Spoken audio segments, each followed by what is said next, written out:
حدیث قدسی سے روایت ہے۔ حدیث قدسی وہ ہے جو حضرت جبرائیل امین علیہ السلام حضرت صلی اللہ علیہ وآلہ وسلم کو پیغام یا خواب کے ذریعے بتائی جاتی ہے۔ حضرت عبداللہ بن عمر بن عاص رضی اللہ تعالی عنہ سے روایت ہے کہ رسول کریم صلی اللہ علیہ وآلہ وسلم نے ارشاد فرمایا، جب میری امت میں سے کوئی بندہ یہ کلمات پڑھ لیتا ہے اور وقت مقررہ پر اس کا انتقال ہو جاتا ہے، اس کے گناہوں کے سبب اس کا نامہ اعمال بائیں ہاتھ میں دیا جاتا ہے، تو اس بندے سے اللہ تعالیٰ ارشاد فرمائے گا، کیا تیرے پاس کوئی عذر ہے؟ بندہ کہے گا، نہیں میرے رب، میرے پاس کوئی عذر نہیں۔ اللہ سبحانہ و تعالی فرمائے گا، میرے پاس تیری ایک نیکی ہے اور آج تجھ پر کوئی ظلم نہیں کیا جائے گا۔ پھر ایک رکا نکالا جائے گا جس میں وہی کلام لکھا ہوگا جو اس نے پڑھا تھا۔ پھر ایک پلڑے میں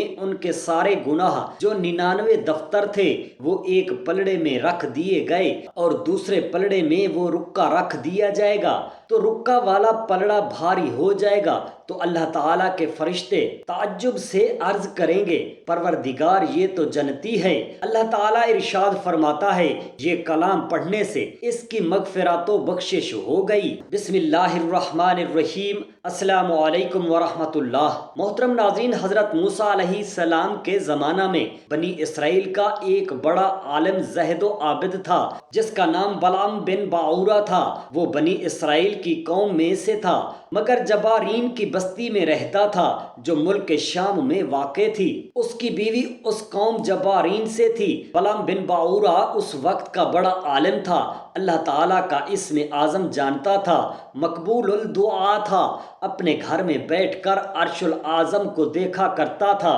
لوگوں کو علم سکھاتا تھا اور اس کے درس میں 12,000 طلباء ہوتے تھے جو اس کا بتایا ہوا سبق لکھ لیتے تھے۔ اس کی ہر بات لکھی جاتی تھی۔ الغرضی کا وہ انتہائی عروج کو پہنچا ہوا تھا۔ حضرت موسیٰ علیہ السلام بنی اسرائیل کو ساتھ لے کر اس علاقہ پر حملہ کرنے، اسے فتح فرمانے کے لیے جب کنعانی علاقہ میں داخل ہوئے جو شام کے علاقہ میں واقع تھا، تو قوم جبارین جمع ہو کر اس بلعام بن باعورہ کے پاس آئی اور کہا کہ حضرت موسیٰ علیہ السلام تیز مزاج ہیں اور ان کے ساتھ لشکر جرار ہے، اگر وہ ہمارے علاقے پر قابض ہو گئے تو ہماری خیر نہیں، تو ان کے لیے بد دعا کر۔ حضرت موسیٰ علیہ السلام اور ان کا لشکر یہاں داخل نہ ہونے پائے۔ بلعام بن باعورہ بولا کہ وہ اللہ تعالیٰ کے نبی ہیں، ان پر کسی کی بد دعا کا اثر نہیں ہو سکتا، بلکہ میری دنیا دین برباد ہو جائیں گے۔ یہ لوگ بلعام بن باعورہ کی بیوی کے پاس گئے، اسے بہت تحفے تحائف دیے اور اس کے ذریعے بلعام بن باعورہ کو تحفے پہنچائے۔ بلعام بن باعورہ کی بیوی نے اس پر زور دیا کہ تو میری قوم کا کام کر دے۔ بلعام بن باعورہ نے پہلے استخارہ کیا جس میں بلعام بن باعورہ کو روکا گیا، مگر اس کی زوجہ اور قوم نے پھر دوبارہ استخارہ کرنے کے لیے کہا۔ بلعام بن باعورہ نے دوبارہ استخارہ کیا اور کہا، اس بار خاموشی رہی، جواب نہ آیا۔ یہ لوگ بولے، اب کی بار تجھے منع نہیں کیا گیا، معلوم ہوتا ہے کہ رب تعالی نے تجھے اس کی اجازت دے دی ہے۔ آخر کار بلعام بن باعورہ ایک گدھی پر سوار ہو کر ایک پہاڑی میں گیا، قوم بھی ساتھ تھی، اور حضرت موسیٰ علیہ السلام اور بنی اسرائیل کے لیے بد دعا اور قوم کے لیے دعائیں کرنے لگا۔ مگر قدرت خداوندی سے کچھ یوں ہوا کہ جب بلعام بن باعورہ بد دعا کرتا تو حضرت موسیٰ علیہ السلام کی بجائے اس کی اپنی قوم کا نام زبان سے نکلتا تھا۔ جب دعا کے لیے اپنی قوم کی بجائے حضرت موسیٰ علیہ السلام اور بنی اسرائیل کا نام زبان پر آتا تھا، قوم بولی، تو یہ کیا کر رہا ہے؟ بلعام بن باعورہ بولا، میں مجبور ہوں، میری زبان میرے قابو میں نہیں ہے۔ اس وقت اس کی زبان باہر نکل کر سینہ پر لٹک کر باہر آ گئی اور وہ کتے کی طرح ہانپنے لگا۔ پھر وہ لوگوں سے بولا کہ میرا دین و دنیا دونوں تباہ ہو گئے ہیں، اب تم ایک تدبیر کرو جس سے بنی اسرائیل تباہ ہو جائیں گے، وہ یہ کہ اپنی خوبصورت لڑکیاں بنا سنوار کر لشکر موسوی میں چھوڑ دو اور انہیں ہدایت کر دو کہ جو اسرائیلی تم کو ہاتھ لگائے تو اسے منع نہ کرو، جب ان میں زنا پھیل جائے گا تو وہ ہلاک ہو جائیں گے کہ زنا سے آفتیں آتی ہیں۔ ان لوگوں نے وہی کیا، چنانچہ ایک لڑکی کو استی بنت سور نے پکڑا اور دوسری دوشیزہ کو ایک اسرائیلی زمری ابن شمعون جو شمعون ابن یعقوب علیہ السلام کی اولاد کا سردار تھا اس نے پکڑا۔ حضرت موسیٰ علیہ السلام نے منع فرمایا، انہوں نے چھپ کر ان لڑکیوں سے زنا کر دیا، اس پر بنی اسرائیلیوں میں طاعون پھیل گیا، 70,000 اسرائیلی فوت ہو گئے۔ ادھر ایک بہت قوی اسرائیلی فحاص ابن ایزار ابن ہارون کو جب یہ پتہ چلا تو اس نے ان دونوں زانی اور زانیہ کو عین موقع پر اپنے نیزے سے چھید کر کے بہت ذلت سے انہیں ہلاک کر دیا، تب وہ طاعون ختم ہو گیا۔ ادھر بلعام بن باورا کا یہ حال ہوا کہ یہ اسم اعظم شریف بھول گیا، معرفت ایمان اس کے سینہ سے نکل گئے، اس نے دیکھا کہ میرے سینے سے ایک سفید کبوتر کی مثل پرندہ نکل کر اڑ گیا، جسے لوگوں نے دیکھا سب سمجھ گئے کہ اس کا ایمان نکل گیا ہے۔ حضرت عبداللہ ابن مسعود رضی اللہ تعالی عنہ سے مروی ہے کہ حضور علیہ الصلاۃ والسلام نے فرمایا کہ میں اس شخص کو جانتا ہوں جو سب سے آخر میں دوزخ سے نکلے گا اور سب سے آخر میں جنت میں جائے گا، وہ شخص گھسٹتا ہوا دوزخ سے نکلے گا، اللہ تعالیٰ اس سے فرمائے گا جنت میں داخل ہو جا، وہ جنت کے پاس آئے گا مگر اسے محسوس ہوگا کہ جنت بھری ہوئی ہے، وہ لوٹ کر آئے گا اور عرض کرے گا اے پروردگار جنت تو بھری ہوئی معلوم ہوتی ہے، اللہ تعالیٰ پھر فرمائے گا جا جنت میں چلا جا، وہ پھر جنت کے پاس جائے گا، اس کو پھر ایسا لگے گا کہ جنت بھری ہوئی ہے، وہ پھر لوٹ کر آئے گا اور عرض کرے گا اے پروردگار جنت بھری ہوئی ہے، اللہ تعالیٰ ارشاد فرمائے گا جا جنت میں داخل ہو جا، تیرے لیے دنیا کے برابر بلکہ اس سے 10 حصہ زائد وسعت وہاں ہے، وہ عرض کرے گا اے رب کریم کیا تو مجھ سے مذاق کرتا ہے حالانکہ تو بادشاہ ہے۔ حضرت ابن مسعود رضی اللہ تعالی عنہ فرماتے ہیں کہ میں نے دیکھا کہ یہ فرماتے ہوئے حضور اکرم صلی اللہ علیہ وآلہ وسلم نے تبسم فرمایا یہاں تک کہ آپ کے اندر کے دانت مبارک ظاہر ہو گئے، اور آپ صلی اللہ علیہ وآلہ وسلم نے فرمایا یہ شخص مرتبہ میں سب سے ادنا جنتی ہوگا۔ حضرت ابو ہریرہ رضی اللہ تعالی عنہ فرماتے ہیں کہ میں نے رسول کریم صلی اللہ علیہ وآلہ وسلم کو فرماتے سنا کہ جب بندہ گناہ کرتا ہے اور کہتا ہے اے رب میں نے گناہ کیا ہے مجھے معاف فرما دے، اللہ فرماتا ہے کہ میرا بندہ جانتا ہے کہ میں اس کا رب ہوں جو معاف کرتا ہے اور اس سے مواخذہ کرتا ہے، میں نے اس کو بخش دیا ہے، پھر کچھ دن ٹھہرتا ہے پھر گناہ کرتا ہے اور عرض کرتا ہے اے میرے پروردگار مجھ سے گناہ سرزد ہو گیا ہے تو اس کو معاف فرما دے، اللہ تعالیٰ ارشاد فرماتا ہے کیا میرا بندہ جانتا ہے کہ کوئی اس کا رب ہے جو گناہوں کو بخش دیتا ہے اور گناہ پر مواخذہ کرتا ہے، میں نے اپنے بندہ کو بخش دیا ہے، پھر وہ بندہ کچھ دن ٹھہرتا ہے اور پھر کوئی گناہ کر لیتا ہے، پھر اللہ سے عرض کرتا ہے اے پروردگار میں نے گناہ کر لیا ہے تو اس کو معاف فرما دے، اللہ تعالیٰ ارشاد فرماتا ہے کہ کیا میرا بندہ جانتا ہے کہ اس کا کوئی رب ہے جو گناہوں کو معاف کرتا ہے اور ان پر مواخذہ کرتا ہے، میں نے اپنے بندے کو بخش دیا بخش دیا بخش دیا، یہی الفاظ 3 مرتبہ رب تعالیٰ نے دہرائے۔ ان احادیث کو پڑھ کر بندے کے دل میں اللہ تعالیٰ کی محبت بڑھتی ہے، توبہ و رجوع کا شوق پیدا ہوتا ہے، گناہوں کی مغفرت کی امید قوی ہو جاتی ہے اور اللہ تعالیٰ کی شان رحمت و مغفرت پر ایمان پختہ ہو جاتا ہے۔ حضرت عبداللہ ابن عمر رضی اللہ تعالی عنہ فرماتے ہیں میں نے حضور علیہ الصلاۃ والسلام سے سنا ہے، آپ نے ارشاد فرمایا کہ گزشتہ قوموں کے مقابلہ میں تمہاری مدت حیات اتنی ہے جتنا وقت نماز عصر اور غروب آفتاب کے درمیان ہوتا ہے۔ اہل توریت یعنی یہود کو توریت عطا کی گئی تو انہوں نے اس پر دوپہر تک عمل کیا، اس کے بعد وہ عاجز آ گئے، لہٰذا ان کو اس عمل کے بدلے میں ایک قیرات اجر دیا گیا۔ پھر اہل انجیل کو انجیل دی گئی تو انہوں نے اس پر عصر تک عمل کیا، پھر وہ بھی تھک گئے، لہٰذا ان کو بھی ایک قیرات اجر و ثواب دیا گیا۔ پھر ہمیں قرآن کریم عطا فرمایا گیا اور ہم نے اس کے مطابق غروب آفتاب تک کام کیا، لہٰذا ہمیں 2 قیرات ثواب دیا گیا۔ یہ دیکھ کر یہود و نصارہ نے عرض کیا، اے رب تو نے ان لوگوں کو 2 قیرات ثواب عطا کیا ہے اور ہمیں ایک قیرات،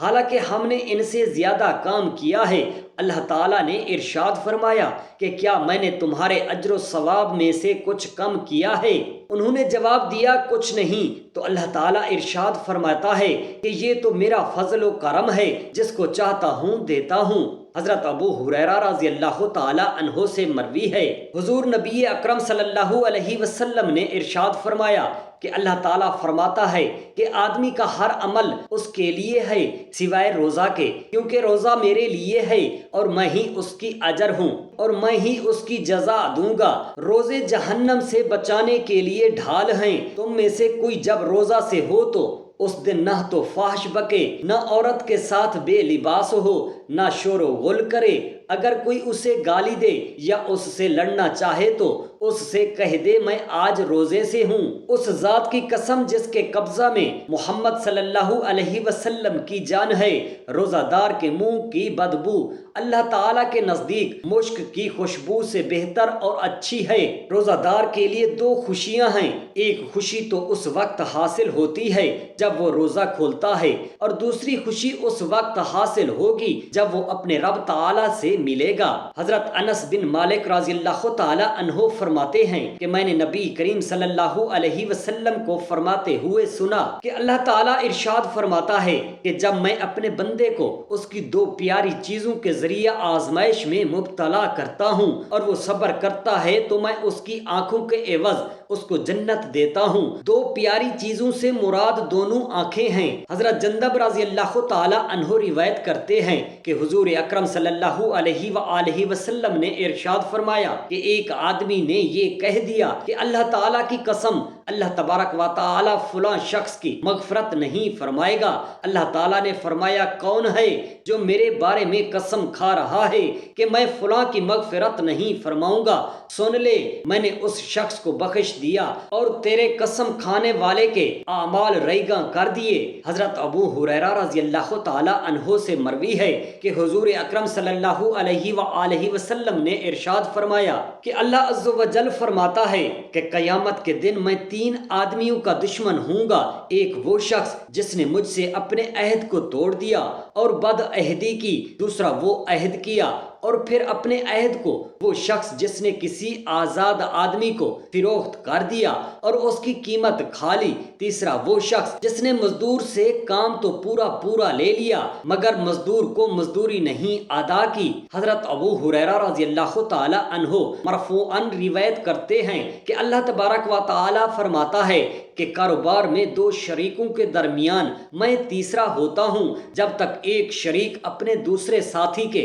ساتھ خیانت نہیں کرتا، جب ایک دوسرے کے ساتھ خیانت کرتا ہے تو میں ان دونوں کے درمیان سے جدا ہو جاتا ہوں۔ حضرت ابو ہریرہ رضی اللہ تعالی عنہ سے مروی ہے کہ نبی اکرم صلی اللہ علیہ وآلہ وسلم نے فرمایا اللہ تعالیٰ ہر رات کے آخری تہائی حصہ میں آسمان دنیا کی طرف نزول فرماتا ہے اور ندا دیتا ہے، جو شخص مجھ سے دعا مانگے گا میں اس کی دعا قبول کروں گا، جو مجھ سے کسی چیز کا سوال کرے گا میں اسے عطا کروں گا، اور جو مجھ سے اپنی بخشش طلب کرے گا میں اسے بخش دوں گا۔ ایک اور حدیث جس کو امام مسلم نے حضرت ابو ہریرہ رضی اللہ تعالی عنہ سے روایت کیا ہے، اس میں نبی اکرم صلی اللہ علیہ وآلہ وسلم فرماتے ہیں، اللہ تعالیٰ کا ارشاد ہے، جب کوئی بندہ مجھ سے ایک بال شت قریب ہوتا ہے تو میں اس سے ایک گز قریب ہو جاتا ہوں، جب مجھ سے ایک گز قریب ہوتا ہے تو میں اس سے ایک باغ قریب ہو جاتا ہوں،